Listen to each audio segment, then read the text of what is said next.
Halo teman-teman semuanya, perkenalkan nama aku Katarina Rosa. Di podcast kali ini aku mau bercerita sedikit mengenai sejarah terjadinya kontrol pemerintah terhadap pers di Jepang yang sangat ketat. Bahkan aturan-aturan terhadap pers Jepang itu dapat dikatakan sebagai aturan yang paling ketat di dunia. Aku akan menceritakan sedikit tentang sejarahnya. Nah, wartawan pertama di Jepang yang bernama Minamoto no Takakuni yang tinggal di ibu kota kuno yang bernama Uji, sebuah kota kecil di dekat Kyoto. Pada tahun 1045, ia mengeluarkan dua publikasi. Publikasi pertama mengenai kekaisaran yang memuat laporan tentang peristiwa terkini yang diberi nama Konjaku Monogatari atau cerita baru dan cerita lama. Selain itu, ada juga Ujisuye Monogatari atau berisi cerita perkumpulan di kota Uji.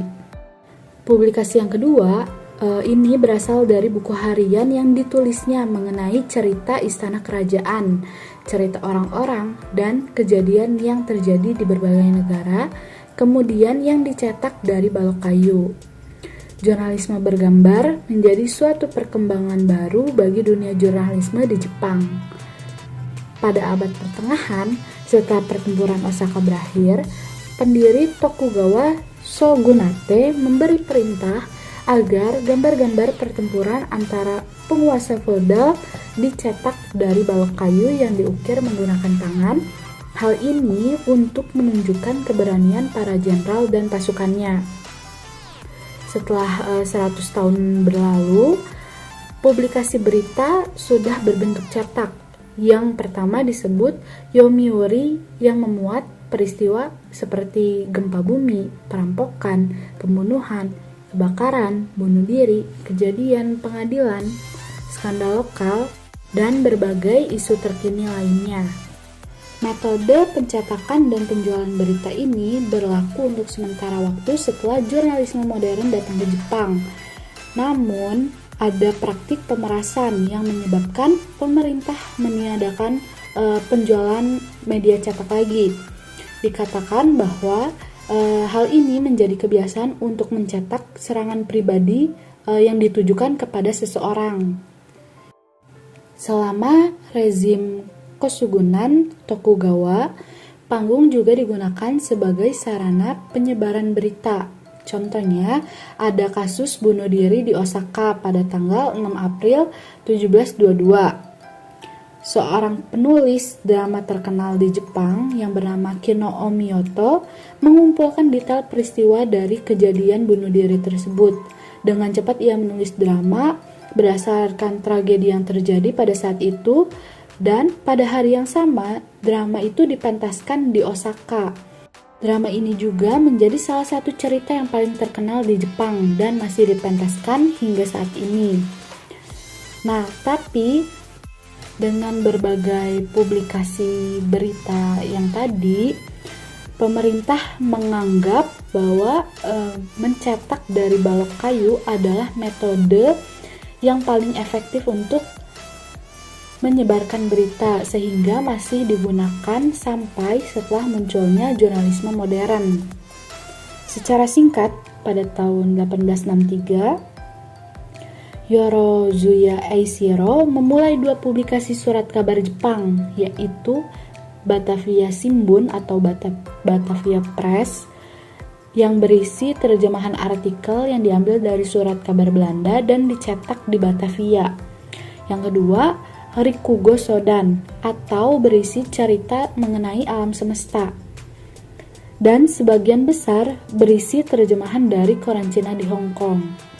Setelah publikasinya surat kabar tersebut menjadi pemicu untuk tahun-tahun berikutnya, sehingga produksi media cetak menjadi lebih berkembang dan lebih banyak.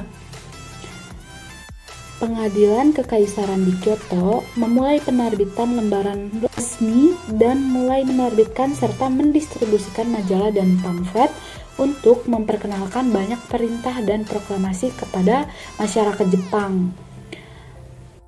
Pada mulanya, surat kabar di Jepang itu masih bersifat liberal. Tapi suatu ketika, ada seorang jurnalis yang mengkritik pemerintah secara bebas. Jadi dapat dikatakan, ia itu mengkritik pemerintah sudah melewati batas. Sehingga membuat pemerintah Jepang mengeluarkan perintah bahwa setiap orang yang ingin menerbitkan surat kabar harus terlebih dahulu mendapatkan izin resmi.